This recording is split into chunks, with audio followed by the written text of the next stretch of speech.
Bodhisattva doctor बाबा साहब अम्बेडकर की जयंती की पूर्व संध्या पर महातेरी संघमित्रा शांति उपवन की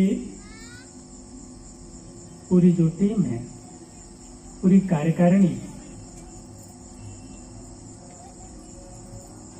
जयश्री ताई और उनकी पूरी टीम, इन सभी ने मिलकर के इतना सुंदर जो आयोजन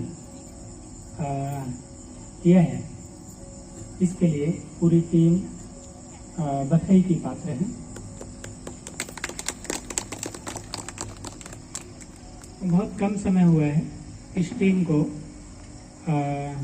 इस एक साथ आकर के इस कार्य को करते हुए, और मुझे लगता है कि अभी तक शायद हमारे 3 ऐसी बैठक हुई होगी, 3 ही क्लास हुए हैं। इन 3 क्लास के उपरांत ये हम प्रथम ऐसा कार्यक्रम आयोजन कर रहे हैं। बाबा साहब की जयंती तो हर वर्ष हम आयोजन करते हैं, पूरी दुनिया में बाबा साहब की जयंती का आयोजन किया जाता है। आज भी पूरी दुनिया के लोग बाबा साहब की जयंती को मना रहे हैं, पूरे हर्ष उल्लास के साथ। केवल भारतीय लोग नहीं मना रहे हैं, तो पूरी दुनिया के लोग मना रहे हैं। बड़े बड़े विश्वविद्यालय, बड़े बड़े शिक्षण संस्थान उनकी जयंती को मना रहे हैं।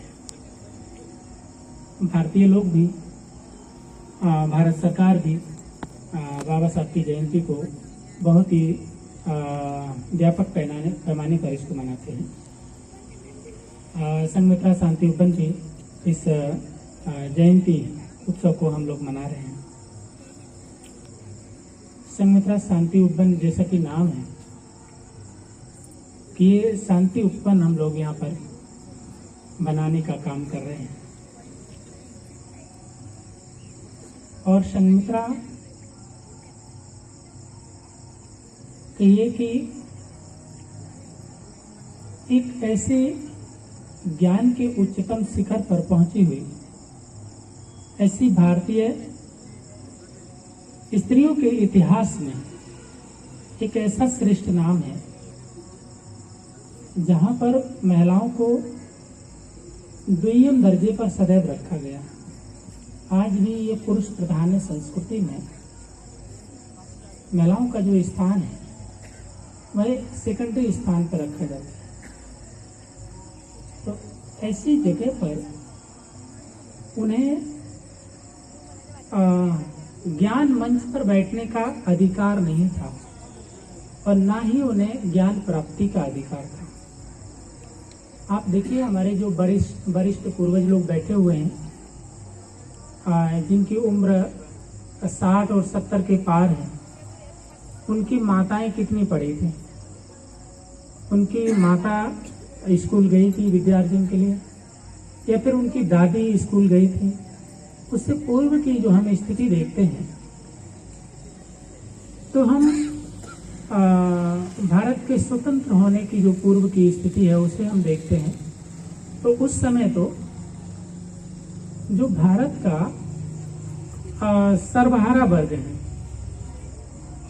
जो एक बड़ा समुदाय है, खास करके 3 समुदायों को छोड़ करके जो एक बड़ा समुदाय था वह पढ़ा लिखा नहीं था, अशिक्षित था। तो जब कोई समाज जो है अशिक्षित होता है, शिक्षित नहीं होता है, ध्यान दीजिए सभी लोग, पीछे बैठे लोग जो है ध्यान से सुनिए, आप शांति से बैठे हैं, इधर उधर घूमना नहीं है। बच्चे लोग जो लोग बातचीत कर रहे हैं उनको हम खड़ा कर देंगे। श्रावी, आप इधर बैठे हैं, आप बहुत डिस्टर्ब कर रहे हैं। जिन लोगों का नाम हम जानते हैं वो लोग तो ध्यान से बैठे हैं। किसका नाम लेंगे हम? जिनका नाम जानते हैं उन्हीं का नाम बुलाएंगे, तो ध्यान दीजिए। तो जो अशिक्षित समाज है, जो पढ़ा लिखा नहीं है, तो आप देखिए वही समाज पिछड़ा हुआ होता है और समाज के सभी आयामों से उसे पिछड़ा हुआ देखते हैं, चाहे वो शैक्षणिक रूप से हो, सामाजिक रूप से हो, बौद्धिक तौर पर हो, या फिर वह राजनीतिक तौर पर हो, आर्थिक तौर पर हो, वह पिछड़ा हुआ रहता है। तो हम देखते हैं कि उस समय तो भारत के स्वतंत्र होने के पूर्व की जो स्थिति है, वो तो भारत का एक बहुत बड़ा जो वर्ग है वह अशिक्षित ही था, और इस अशिक्षा के कारण वह गुलामों का भी गुलाम था। आज हम बाबा साहब अम्बेडकर की जो जयंती मना रहे हैं, आपने पूर्व वक्ताओं को सुना, उसमें आप देख रहे हैं एक पीड़ा है, उनके भाषण में एक पीड़ा है। पीड़ा किस बात की है? कि उन्हें एक लंबे समय तक मानवीय अधिकारों से वंचित रखा गया,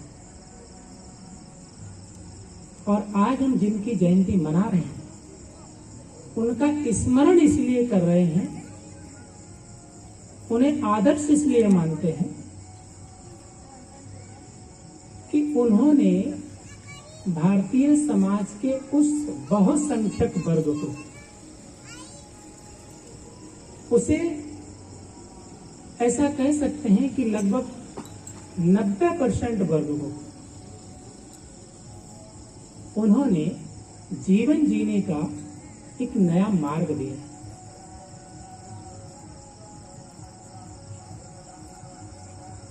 भारतीय समाज का जो ढांचा है वो 4 वर्गों में बटा हुआ है। तो जो चौथा वर्ग है उसे हम 85% कहते हैं।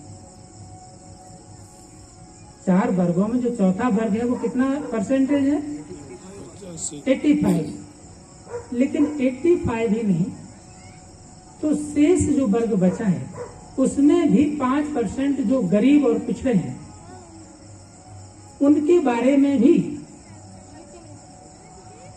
बाबा साहब सोचते हैं, और उनके लिए भी संविधान में प्रावधान है। जो आर्थिक रूप से पिछड़े हैं उनके लिए भी। तो इतने बड़े वर्ग के लिए वो ये सोच रहे हैं कि आप देखते हैं कि जब भारत में स्वतंत्रता संग्राम की शुरुआत हुई तो वो सिर्फ इस बात से हुई थी कि जो भारत का मुख्य धारा में प्रतिनिधित्व करने वाला जो समाज है, जब वो कोई अन्याय करता है तो उसे उस प्रमाण में दंड नहीं दिया जाता। लेकिन अंग्रेजों ने उनको भी दंड दिया, फांसी दिया, और इस प्रकार वो विद्रोह शुरू होता है। और आगे चल करके यही जो स्थिति बनती है, तो इसमें आप देखते हैं 1885 में एक संस्था की स्थापना की जाती है जिसको कांग्रेस बोलते हैं, ध्यान दीजिए।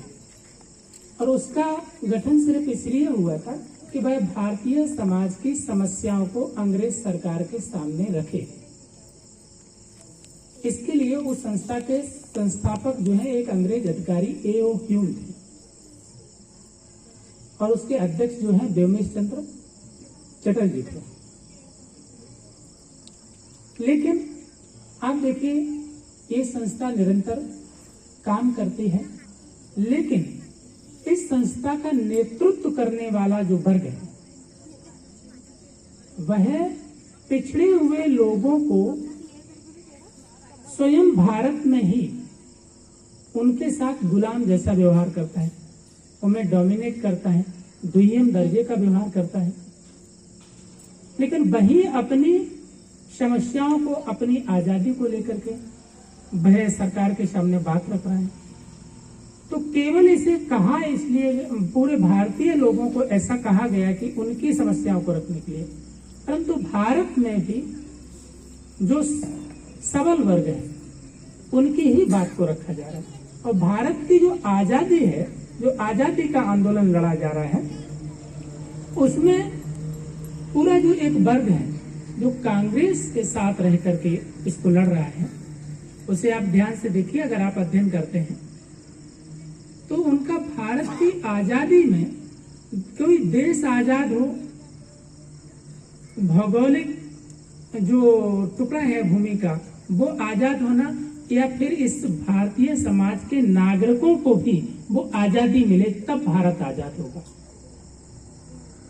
तो इन लोगों को भी वो स्वतंत्रता, वो आजादी मिले, इस बात पर यदि कोई चिंतन करता है तो आजादी के आंदोलन में आप दोनों दो भागों में आप देख सकते हैं। डॉक्टर बाबा साहब अम्बेडकर उस समय क्या कर रहे हैं, जिस बात के लिए हम उनकी जयंती मना रहे हैं, उनका यशोगान कर रहे हैं, हम आपका ध्यान उधर केंद्रित कर रहे हैं।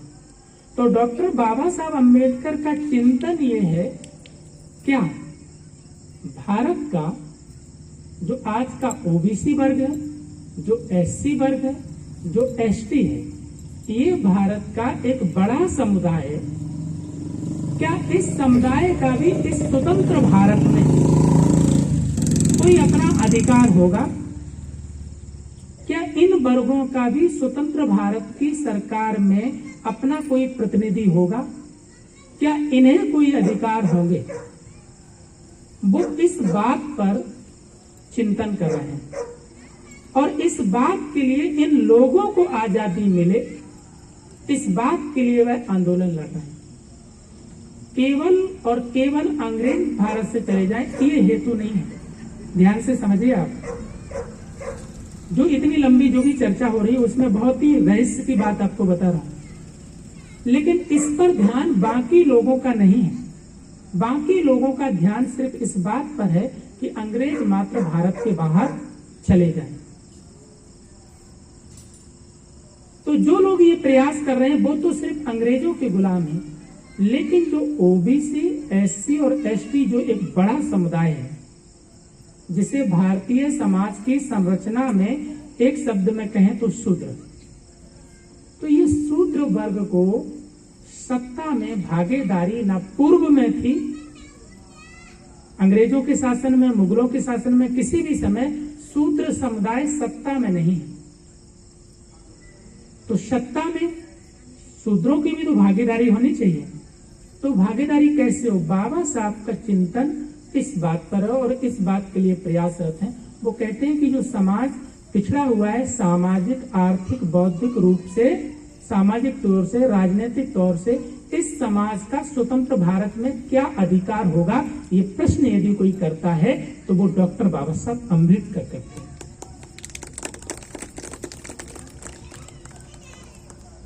बाबा साहब अम्बेडकर को आज हम स्मरण क्यों कर रहे हैं? स्मरण करने का यही एक, आप समझिए, यहां से बात शुरू हो रही है। अब एक दूसरा भी वर्ग है जो सिर्फ सत्ता के लिए, कि सत्ता उनके हाथ में रहे, वो सदैव सत्ता में रहे, लेकिन सत्ता में रहते रहे इस बात के लिए कि उस वर्ग को अगर उनसे कोई गुनाह हो, कोई अपराध हो, तो उन्हें उसमें फांसी की सजा का प्रावधान नहीं था। लेकिन अंग्रेजों ने उन्हें फांसी का भी दंड दिया, अगर दंड उस लायक हुआ तो। और यही बात उनको खटकने वाली थी। तो जब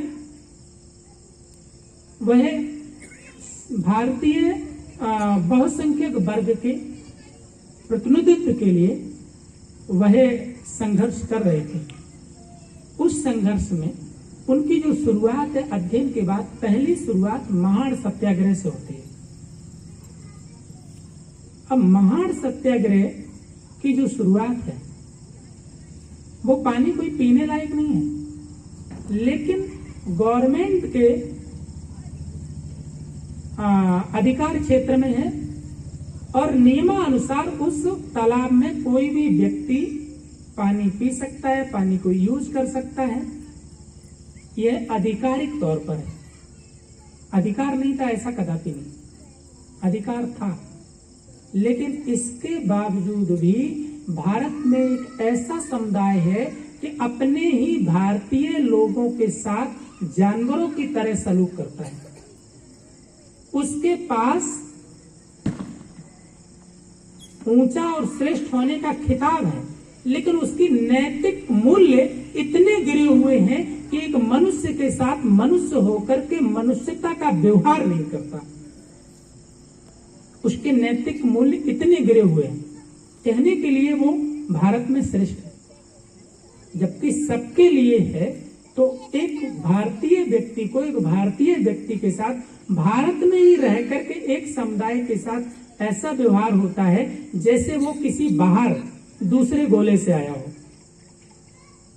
वो किसी दूसरे गोले से नहीं आया, मनुष्य है, इसी भूमि का है, इसी भूमि के लिए कार्य करता है, लेकिन उसके साथ ये भाव नहीं था। बाबा साहब अम्बेडकर जब उनके लिए उनको इकट्ठा करते हैं और अपनी इंसानियत के लिए, ये जो आंदोलन है, प्रथम आंदोलन ऐसा है ये कि लंबे अरसे के बाद भारत में मनुष्यता को स्थापित करने का, मानवीय मूल्यों की स्थापना के लिए ये शुरुआत। और यह शुरुआत कैसी है?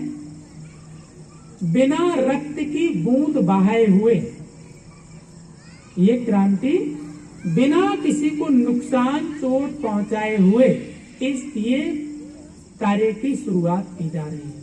और उस समय पूरे दुनिया के मंच पर, विश्व मंच पर भारतीय बहुसंख्यक समुदाय की ये समस्या दुनिया के विश्व मंच पर ये गई कि भारत में एक इतना बड़ा समुदाय है जिसके साथ भारत का ही जो जनसमूह है, जो भारत में प्रतिनिधित्व करता है, लीडरशिप करता है देश की, वह अपने ही लोगों के साथ इतना दुय्यम दर्जे का अमानवीय व्यवहार करता है। जब ये पूरी दुनिया के मंच पर गई तब इनको लगा कि ये हमारी बेइज्जती है, हमारे नैतिक होने पर प्रश्न है। और उसके बाद बड़े बड़े जो लीडर थे उन्होंने इस बात को स्वीकार किया और कहा कि अस्पृश्यता हिंदू धर्म पर लगा कलंक है, मैं इसे मिटाने के लिए जीवन भर प्रयास करूंगा। ऐसा उन लोगों ने इतने वर्षों के बाद इस बात को कहा, दोहराया। फिर वो इस दिशा में उन्होंने कार्य भी किया, लेकिन वह कार्य इतना कारगर साबित नहीं हुआ। केवल अपने आप के ऊपर वह नैतिक अनैतिक होने का दाग ना लगे, इसे बचाने मात्र के लिए उनका कार्य रहा कि उन्हें अनैतिक होने का उनके ऊपर दाग ना लगे। नहीं तो दुनिया के सामने पहली बार लगा कि वो कितने अनैतिक हैं कि इंसानों के साथ इंसानियत का व्यवहार नहीं करते। यहां से इस कार्य की शुरुआत होती है। उन्होंने बहुत प्रयास किए, बहुत प्रयास किए सुधारणा के लिए, बहुत प्रयास किए सुधारणा के लिए कि यहाँ पर शूद्र समुदाय के साथ जो दुय्यम दर्जे का, शूद्रों में भी दो प्रकार के लोग हैं। एक है करीब के लोग, सछूत, जो उनके करीब की गुलामी करते हैं, एक है जो दूर की गुलामी करते हैं। तो ये दो प्रकार के कायद हैं। तो भारतीय समाज व्यवस्था में ढांचा इस प्रकार है कि अगर कोई व्यक्ति, समझिए मुझे कोई 10 लाठियां मार रहा है, ध्यान दीजिए, आपका ध्यान कहाँ है? अगर कोई मुझे 10 लाठियां मार रहा है, मुझे इसका दुख नहीं है, लेकिन हमारे बाद इन्हें 20 लाठियां पड़ रही हैं, इसका सुख है, मुझे इसकी खुशी है। देखिए, अमानवीय व्यवहार मेरे साथ भी हो रहा है तो इनके साथ भी हो रहा है, बस इनके साथ डबल हो रहा है, इसकी मुझे खुशी है। लेकिन मेरे साथ जो हो रहा है इसका प्रतिकार नहीं, इसलिए हमने इनसे अपने को श्रेष्ठ समझ लिया। इस तरीके की जो क्रमिक असमानता है, जिसने एक साथ इस भारतीय समुदाय को एक साथ इकट्ठा आकर के अपने हक और अधिकार लड़ने के लिए एकजुट नहीं कर हुआ। और यही समस्या है कि भारत में जो साम्यवाद है, जो कम्युनिज्म है, जिसके लिए दास कैपिटल अभी किताब की बात कर रहे थे रजनीश अम्बेडकर जी, बाबा साहब ने एक किताब लिखी है, बुद्धा या मार्क्स। भारत में मार्क्स की क्रांति, मार्क्स चाहिए या बुद्ध चाहिए? तो वहां पर दो ही समुदाय थे, एक पूंजीवाद और एक गरीब सरवारा वर्ग। तो गरीबी और अमीरी, तो जो पूंजी धन संग्रह अगर कुछ ही चंद लोगों के पास इकट्ठा हो गया, तो जो गरीब समुदाय है वो एक साथ उन्होंने क्रांति की और रशिया में बड़ी क्रांति हुई और वो पावर में आए। लेकिन भारत में ऐसा नहीं हो सकता। क्यों? क्योंकि यहां एक जाति में 12.5 जातियां हैं।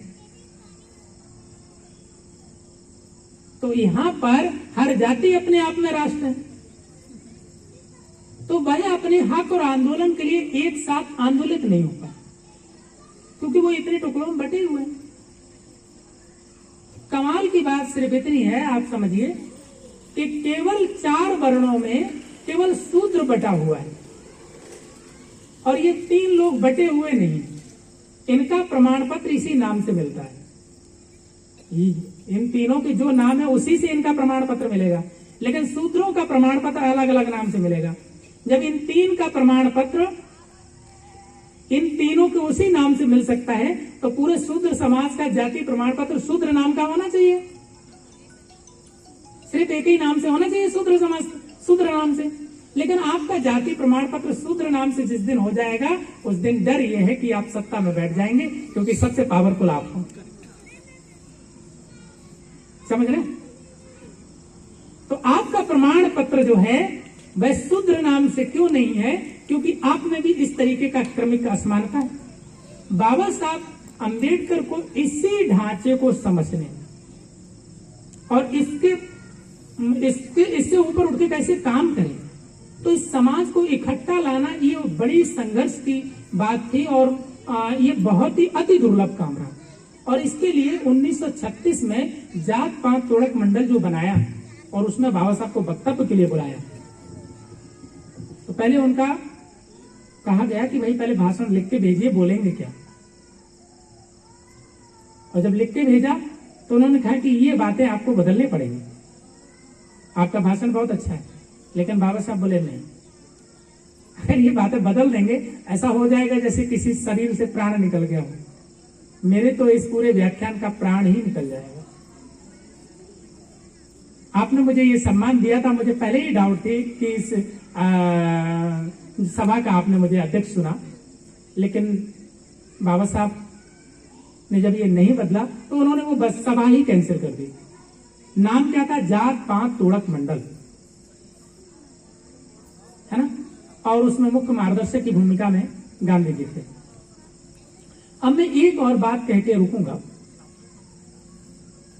इसी क्रम में आगे बढ़ते हुए बाबा साहब को जो ये चिंता है, इस चिंता के लिए जो प्रथम गोल मेज सम्मेलन, राउंड टेबल कॉन्फ्रेंस, सबने सुना है ना, जो बुद्धिस्ट या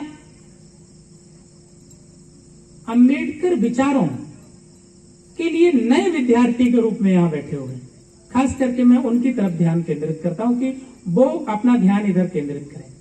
यहां पर जो अंबेडकरी विचारों और बुद्ध धर्म के विचारों के नए विद्यार्थी के रूप में यहां उपस्थित हो, उनके लिए मैं ये बात कर रहा हूं, या जो लोग भी हमें ऑनलाइन सुन रहे हो उनके लिए मैं ये बात कर रहा हूं कि आप इस बात को देखिए कि जो कॉन्फ्रेंस में बाबा साहब अंबेडकर को बुलाया जाता है और उसमें जब वो अंग्रेज सरकार के सामने जो बातचीत रखते हैं, ये कॉन्फ्रेंस लंदन में हुई है और इस कॉन्फ्रेंस में उनकी चिंता यही है जो मैंने अभी पूर्व में कहा कि इस आजाद भारत में जो पिछड़े हुए लोग हैं, सामाजिक, आर्थिक, बौद्धिक, शैक्षणिक, राजनीतिक तौर पर, कि इस आजाद भारत में उनकी भागीदारी क्या होगी या नहीं होगी, फिर या फिर इन्हीं की दया की भीख पर पलेंगे,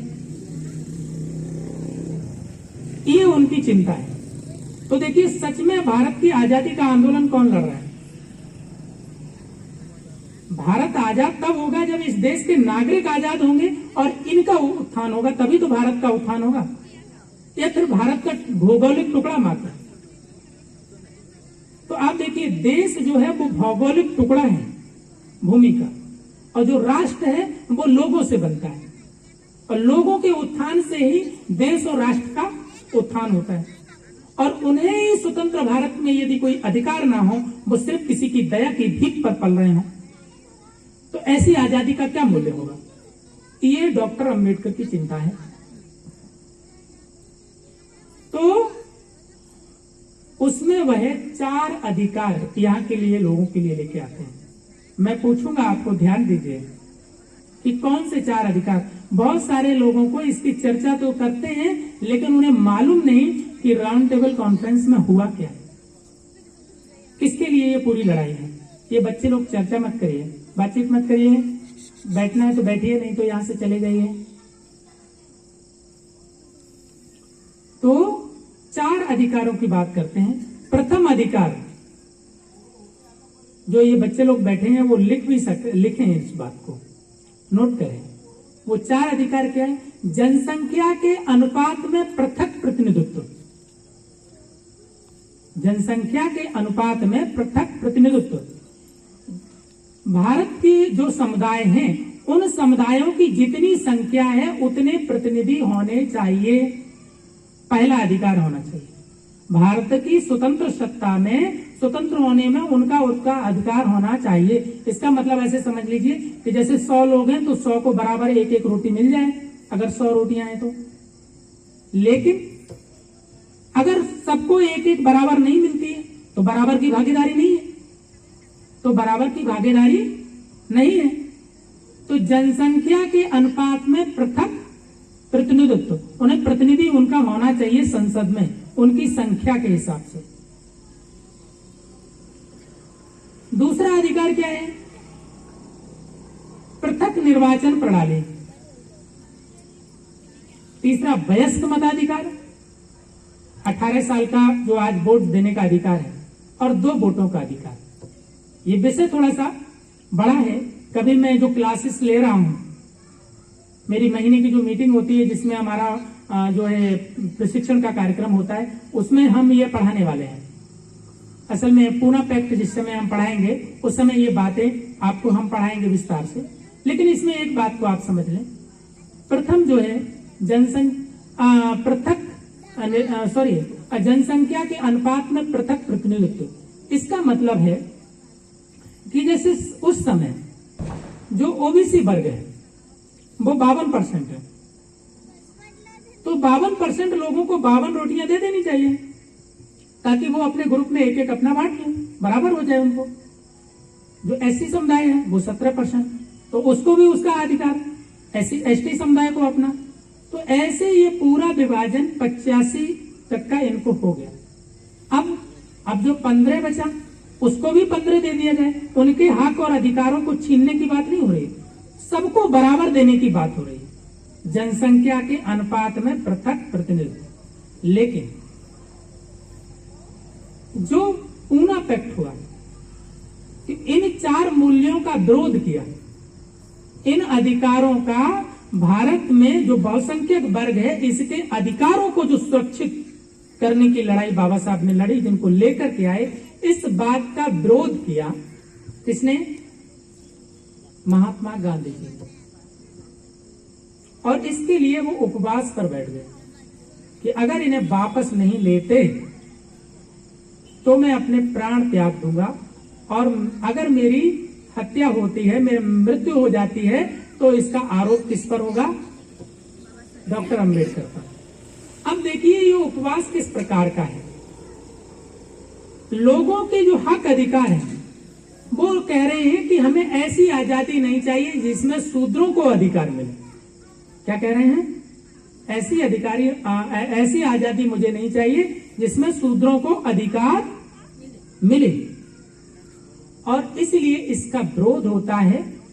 और अंतिमतः ये 3 ऐसी कॉन्फ्रेंस होती हैं, और पूना में बाबा साहब अंबेडकर को जब एवला जेल में जब ये अनशन पर बैठे हुए, एक व्यक्ति है जो भारतीय विशाल जनसमूह के हक और अधिकारों को छीनने के लिए अपने प्राण दांव पे लगा दे रहा है, और एक व्यक्ति है इनके हक और अधिकारों को बचाने के लिए अपने प्राण दांव पे लगा रहा है। देखिए, एक व्यक्ति बचाने के लिए वो कहते हैं, बाबा साहब वहां कहते हैं कि अगर गांधी जी के प्राण बचाने के लिए मुझे अपने प्राण देने पड़े तो मैं देने के लिए तैयार हूं। मैं अपने प्राण दे सकता हूं उनके प्राण बचाने के लिए, लेकिन अपने पिछड़े हुए भाइयों के लिए जो अधिकार मैं लेकर के आया हूं, ये अधिकार मैं नहीं दे सकता हूं।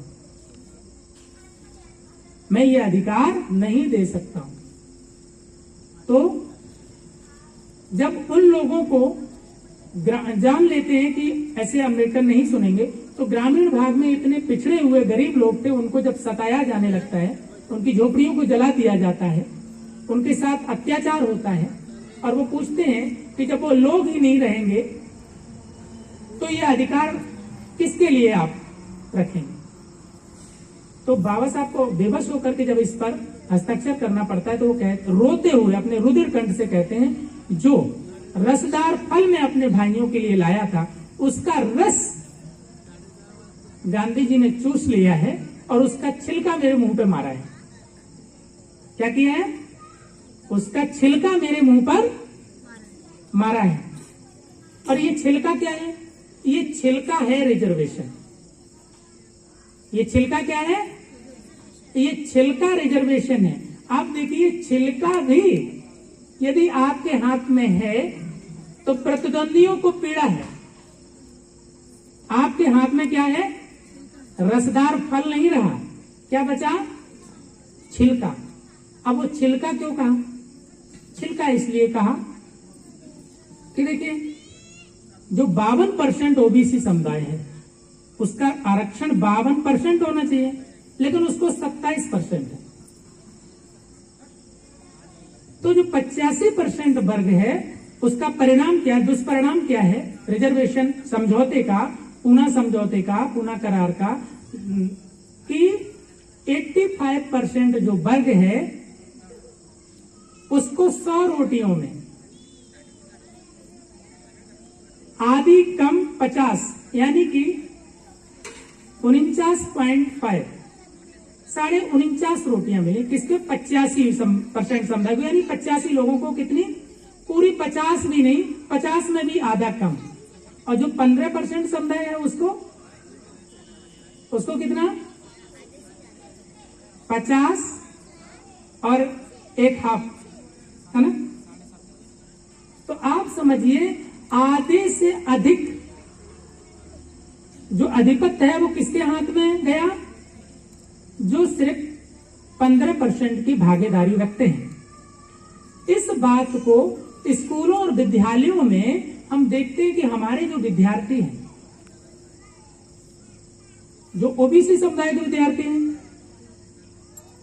जो एससी समुदाय के विद्यार्थी हैं या फिर एसटी समुदाय के, इस गणित को वो नहीं समझते। जिनका रिजर्वेशन है उसको थोड़ा हेट करते हैं, ये रिजर्वेशन से आया। अरे रिजर्वेशन किसको है ये इनको मालूम होता तो ये बता सकते कि ये 50% से ज्यादा किसके पास है। आप देख रहे 50% में सभी लोग हैं और 50 में अकेले। इसको कहा गया अघोषित आरक्षण। क्या है? अघोषित आरक्षण। अभी व्यवस्था ऐसी हुई है शासन से कि अब इसको फिक्स कर दिया है। इस रिजर्वेशन क्या कर दिया? फिक्सेशनशिप कर दिया है। फिक्स कर दिया है कि जिसको जितना है उसी में वो कम्युनिटी फाइट करे, इसमें वो फाइट करके ना आ पाए अघोषित आरक्षण में। तो आप पूरे 50 से कम में आप पूरे 85% और 15% जो हैं उनके पास अगर 30% में होता तो उनके पास 2-2 रोटियां हो जाती, है ना? क्योंकि 15 ही है, लेकिन फिर भी 20 ज्यादा होता। आप समझिए कि उनको 3 रोटियां दे दीजिए, 15 थी या 45, 3 रोटियां देने के बाद भी उनके पास बच रहा 100 में, और आपके पास एक भी नहीं। ये परिणाम आप समझ रहे पूना पैक्ट का है। लेकिन इतने इसके कारण इसको क्या कहा, छिलका दिया, एक छिलका, रसदार फल चूस लिया।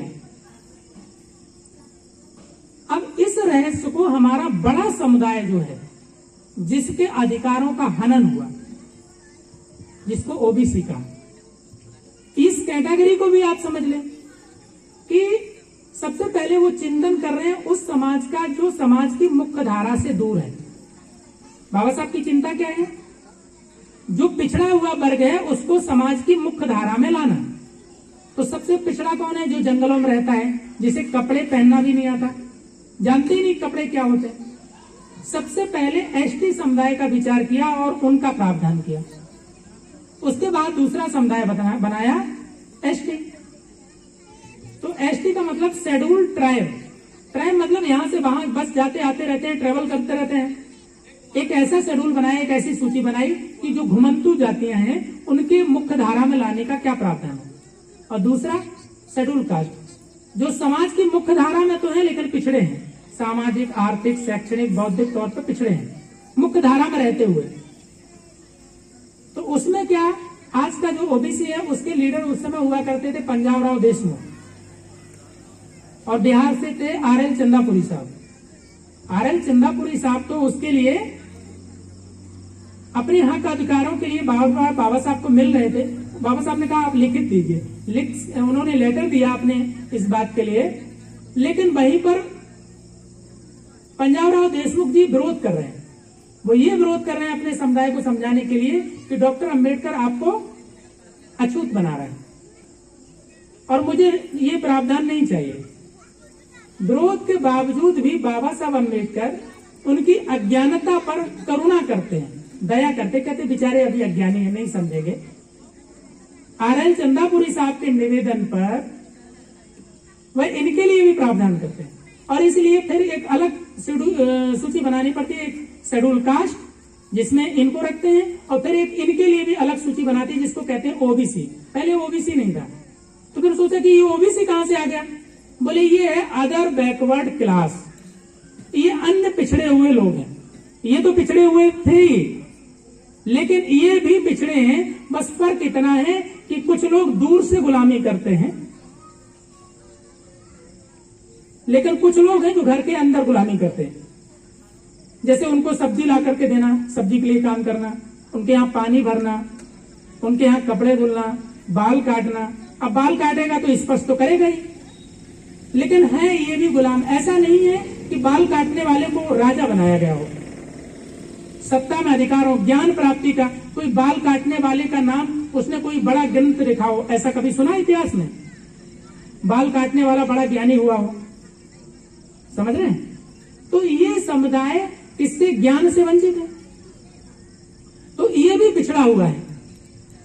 लेकिन इसमें फर्क वही था कि एक को ऐसा लगता था उसको 10 लाठियां पड़ रही है, उसको दुख नहीं था, लेकिन जिसको 20 पड़ रही थी उसका सुख जरूर था। समझ रहे हैं? तो ये जो स्थिति है, इसके लिए भी, इसकी अज्ञानता के विरोधाभास पर भी क्या किया, ओबीसी कैटेगरी बनाया और उसको कहा अदर बैकवर्ड क्लास। ये भी पिछड़े हुए लोग हैं, इनके लिए भी उन्होंने इनके विरोध के बावजूद भी मंडल आयोग का विधान बनाया, आर्टिकल 40 लिखा, जिसमें कहा कि भविष्य में जब आप में वो जागरूकता आए सत्ता के लिए कि आप भी राजा बन सकें, तो उसके लिए उन्होंने मंडल आयोग के गठन का विधान रखा।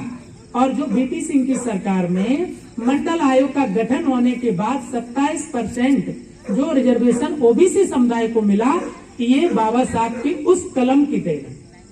वह सबको इस पिछड़े हुए खांचे में जो पूरा वर्ग है, इसको मुख्य धारा में लाने का प्रावधान। इतने विरोधों के बाद कोई व्यक्ति का आप विरोध करें, उसका अपमान करें और फिर भी वो तुम्हारे हक और अधिकारों की चिंता करे, उस व्यक्ति को आप क्या कहेंगे? उस व्यक्ति की सोच को क्या समझेंगे? कोई आप मेरा विरोध करें और फिर भी हम आपके हक और अधिकारों की रक्षा के लिए अपना समय और अपना बलिदान दें, ऐसे व्यक्ति को क्या कहेंगे? उसकी सोच को क्या कहेंगे? महानता का इससे ऊंचा लेवल क्या हो सकता है?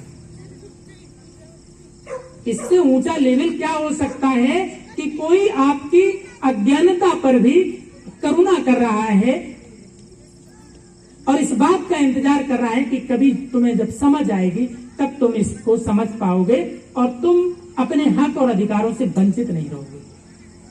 तो इतना बड़ा आप समझिए ये नायक, लेकिन देश में हुआ क्या, जिसने हक और अधिकार छीनने का काम किया वह उन लोगों का नायक बन गया और जिसने बचाने का काम किया वो उनकी नजरों में खलनायक बन गया।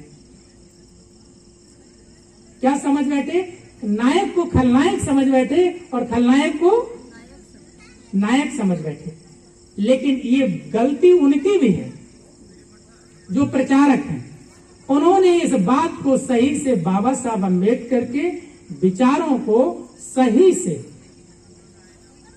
जो अम्बेडकरी विचारों से दूर है, उस विशाल समुदाय के हित की चिंता जिन्हें बाबा साहब अम्बेडकर को थी, उस समुदाय तक इस महामानव की जो सोच है, ये जो विचार है, इसको लेकर के आप नहीं जा पाए। आपके प्रचार की टेंडेंसी ऐसी है कि आपके विचारों ने, आपके प्रचार ने भी उनको खलनायक बना दिया।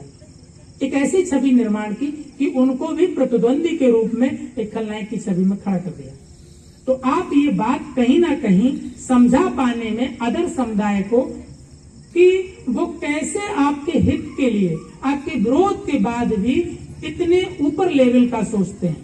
और जिन लोगों ने अंबेडकर को स्वीकार नहीं किया, उनके भी हक और अधिकारों का हनन नहीं किया, उनके भी हक और अधिकारों का संरक्षण किया, जिसे अपर क्लास कहते हैं। उसके भी हक और अधिकारों में उनका कहीं अपमान नहीं होने दिया, उनका भी सम्मान और उनके भी अधिकारों को सुरक्षित रखने का कार्य अगर किसी ने किया है तो आप पूरे जीवन काल में देख लीजिए कि इसके कारण कि जो सब मित्र से तो जितना प्रेम करता है वो उतना ही प्रेम शत्रु से भी करने की सामर्थ्य रखता है, उतना ही रखा। लेकिन अभी जो हमारा प्रचारक है उसकी जो बातचीत है, उस बातचीत में कटुता है। मुझे लगता है कि उसके प्रचार, उसके भाष्य में बदलाव की जरूरत है। इस प्रचार का जो ट्रेंड है उसे और विकसित करने की जरूरत है कि आपकी भाषा इतनी उत्कृष्ट हो कि बाबा साहब जैसे महामानव को आप पूरे भारतीय जन समुदाय में सर्वग्राही कैसे बना सकते हैं। आपकी भाषा उस लेवल की हो जो सर्वग्राही होने की भाषा हो। आपकी भाषा सर्वग्राही यदि नहीं है तो बाकी लोग आज भी आपको सुनने से दूर होंगे। और ये बीड़ा आपके ऊपर था, आपके ऊपर जिम्मेदारी थी कि इन विचारों को आप सभी लोगों तक लेके जाएं। आप सिर्फ शिक्षक की भूमिका में, कहीं ना कहीं शिक्षण में आप फेल हो रहे हैं। इस बात पर आपको भी ध्यान केंद्रित करने की आवश्यकता है। तो मैं ये कहूंगा इसी अवसर पर कि एक ऐसे महामानव, एक ऐसे महान व्यक्तित्व की जयंती आज हम मना रहे हैं जिसका ध्येय है, जिसका ध्येय क्या है? हम किसी व्यक्ति को नहीं बल्कि उनके ज्ञान और उनकी उच्चतम प्रज्ञा को प्रणाम करते हैं। कोई व्यक्ति श्रेष्ठ होता है किस बात से? दुनिया में जितने भी प्राणी उनमें सबसे श्रेष्ठ प्राणी कौन सा है? हाँ, मनुष्य। क्यों है मनुष्य श्रेष्ठ? क्योंकि सबसे ज्यादा ज्ञानी है, इसकी प्रज्ञा ऊंची है। लेकिन इन मनुष्यों में भी सबसे श्रेष्ठ कौन है? जो सबसे ज्यादा प्रज्ञावान हो, जो सबसे ज्यादा प्रज्ञावान हो वही तो श्रेष्ठ होगा मनुष्यों में। हम जिनको वंदन करते हैं वो क्यों करते हैं? कि वह सबसे ज्यादा प्रज्ञावान है। और प्रज्ञा का एक गुण होता है कि प्रज्ञा भेद नहीं करती। उच्च प्रज्ञावान व्यक्ति का जो एक गुण होता है वो क्या होता है? वह भेद नहीं करता। और इसलिए उसका ध्येय होता है कि दंड से सभी डरते हैं। दंड से सभी डरते हैं कि नहीं? डरते हैं कि नहीं? बोलिए। दंड से सभी और मृत्यु से सभी भय खाते हैं। मृत्यु से सभी भय खाते हैं कि नहीं? मृत्यु से कौन नहीं डर रहा है? सब डरते हैं। जीवन सभी को प्रिय है। जीवन सभी को प्रिय है कि नहीं? सबको अपना जीवन प्रिय है। इसलिए कहते हैं, इसलिए ना किसी को घात करें, ना किसी को मारें, ना किसी को सताएं, बल्कि सबके साथ ऐसा व्यवहार करें जैसा स्वयं के प्रति चाहते हो। अपने प्रति कैसा व्यवहार चाहते हो? कोई आपको भेदभाव करे, कोई आपको दुख दे, ऐसा व्यवहार चाहते हैं? नहीं चाहते। अपने जैसा सबको समझे। जब प्रज्ञा का लेवल इतना ऊंचा होता है तब वह व्यक्ति अपने जैसा समझता है सबको। कैसा समझता है? अपने जैसा समझ के व्यवहार करता है। और जो व्यक्ति सभी प्राणी सत्ता को अपने जैसा समझे तो वह पेड़ पौधों के प्रति भी संवेदना रखता है। किसके प्रति? पेड़ पौधों के प्रति भी संवेदना रखता है कि इनमें भी प्राण हैं। उनके भी बारे में संवेदनशील होता है। नहीं तो मनुष्य होकर के भी जो अति संवेदनशील, पेड़ों से ज्यादा संवेदनशील कौन है? पशु पक्षी। आप जीवित पशुओं को भी मारते और काटते हुए तुम्हारी संवेदनाएं विहीन होती हैं। आप नहीं समझते हैं कि मेरे जैसा तड़प और पीड़ा उसको भी हो रही है। कुत्ते को चोट लग जाए तो आप हॉस्पिटल ले जाते हैं, दया दिखाते हैं, लेकिन बकरे की गर्दन करते समय तुम्हारी संवेदनाएं मरी हुई होती हैं। समझ रहे हैं? आपको यदि किसी पक्षी को कुछ ऐसा हो जाए, वो गिर जाए, घर में अगर तोता पाला हुआ है तो आप उसके लिए हॉस्पिटल जाएंगे, लेकिन वही मुर्गे की गर्दन कटती है तब तुम्हारी संवेदनाएं मर जाती है। समझ रहे हैं? और आप मैत्री जैसे मूल्य के संभाग भी, आपके जीवन मूल्यों में क्या है? मैत्री। तो ये समता, स्वतंत्रता, बंधुत्व और न्याय, ये जो चार मूल्य हैं वो इस सिद्धांत से प्रतिपादित होते हैं कि दंड से सभी डरते हैं, मृत्यु से सभी भय खाते हैं, जीवन सभी को प्रिय है। इसलिए ना किसी को मारें, ना किसी को घात पहुंचाएं, बल्कि सबके साथ ऐसा व्यवहार करें जैसा स्वयं के प्रति चाहते हो। सबके साथ समान व्यवहार, तो पूरे जीव जगत के प्रति। और इसके लिए होश में रहिए, आनापानसती और मैत्री की साधना सीखिए, करिए, नहीं तो लाल पानी और लाल साग खा करके मदहोश रहोगे और तुम्हारा कल्याण नहीं होगा और आप किसी के प्रति संवेदनशील नहीं रह पाओगे। इसलिए तुम्हारी जो संवेदनाएं हैं वो ध्यान रखें कि हम जिनकी महापुरुषों की जयंती मना रहे हैं वह उच्च विद्या विभूषित हैं और उनका आदेश है आपको विद्यार्जन, विद्यादान, पठन और पाठन, अध्ययन और अध्यापन। इसलिए प्रण करिए आज से कि जो 18-18 घंटे नॉन स्टॉप पढ़ते थे, आप प्रतिदिन सोने से पहले 2 पन्ने निश्चित पढ़ेंगे। आप पढ़ने की आदत डाल लीजिए, एक बात गांठ बांध लीजिए। इस जयंती के अवसर पर अपने बेटे बेटियों को, आपकी उम्र चाहे 8 साल की हो चाहे 80 साल की हो, लेकिन आप बिना पढ़े ना सोए, आपको पढ़ना ही है। आपके बेटे बेटियां देखें कि मेरी मम्मी पढ़ रही, मेरी दादी पढ़ रही, मेरे दादा पढ़ रहे, मेरे पिताजी पढ़ रहे हैं, बिना पढ़ के नहीं सोते हैं, पढ़ते हैं। और बाबा साहब की जयंती के अवसर पर मैं चाहता हूं, आप देखिए, उच्च विद्या विभूषित बेटे बेटियां जो हैं हमारे भाई बंधु, उन्होंने अब तक महापुरुषों के जीवन चरित्र नहीं पढ़े। बाबा साहब अम्बेडकर का जीवन चरित्र किसी को पूछिए किसने पढ़ा, बुद्ध का जीवन चरित्र किसने पढ़ा? जितने भी महापुरुष हैं उनका जीवन चरित्र पढ़ा ही जाना चाहिए। अगर बाबा साहब अम्बेडकर की जयंती है तो मैं चाहता हूं कि अखंड रूप से पूरा संपूर्ण जीवन चरित्र बाबा साहब का आप वाचन करिए और इसी से आप बाबा साहब को छू पाएंगे, जान पाएंगे, अन्यथा आप बाबा साहब चर्चा से नहीं समझ पाएंगे। मैंने भी जब जीवन चरित्र को पढ़ा तभी जो हृदय स्पर्शी भाव प्रकट हुए, नहीं तो चर्चा से वो बात फील नहीं हुई। तो इसलिए जो हमने महत्वपूर्ण बातों पर ध्यान केंद्रित किया है, तो एक ऐसे महापुरुष की जयंती मना रहे हैं जो पूरे समुदाय के साथ भेदाभेद नहीं बल्कि उनके साथ न्याय हो, समता, स्वतंत्रता, बंधुत्व और न्याय जैसे नैतिक मूल्यों पर आधारित संस्कृति, समाज और साम्राज्य की स्थापना करने वाले महानायक की जयंती को हम मना रहे हैं। और उनके इस मूल्यों को समझते हुए बिना किसी भेदाभेद के इन नैतिक वैल्यू को जन जन तक पहुंचाने के लिए जो शिक्षण कौशल्य है वो पठन पाठन इस प्रकार करिए कि वो जगाएं और इन मूल्यों को लोगों तक पहुंचाएं। और पर्यावरण संरक्षण और संवर्धन के लिए जो भगवान बुद्ध का आदेश है उसे निरंतर कार्य करते रहें, ताकि ये एक ऐसा कार्य है समूची जीव सत्ता के उनके सृजन और हित के लिए ये कार्य एक महापुण्यवान कार्य है। इस कार्य को करने के बाद आपके जीवन में नित्य पुण्य कर्मों का संवर्धन सतत होता रहेगा जब तक ये जीवन रहेगा। इन्हीं बातों के साथ मैं अपनी वाणी को विराम देता हूं। आशा करता हूं कि आपने इन बातों को ठीक से समझा होगा और आप सभी के सुखी समृद्धशाली जीवन की मंगल कामना करते हुए डॉक्टर बाबा साहब अम्बेडकर की जयंती पर आपको बहुत बहुत बधाई। आप सबका मंगल हो, सबका मंगल हो, सबका मंगल हो। और अपनी पूरी महाथेरी संघमित्रा शांति उपवन की पूरी टीम का मैं हृदय से धन्यवाद करता हूं कि उन्होंने सभी लोगों ने मिलकर के इतना जो अच्छा कार्य है वह सतत इसको आगे बढ़ाने में पूरी शिद्दत से कार्य कर रहे हैं। सो हमारी ये टीम धन्यवाद की पात्र है। इनकी मैं जितनी भी प्रशंसा करूं पूरी टीम की उतनी कम है।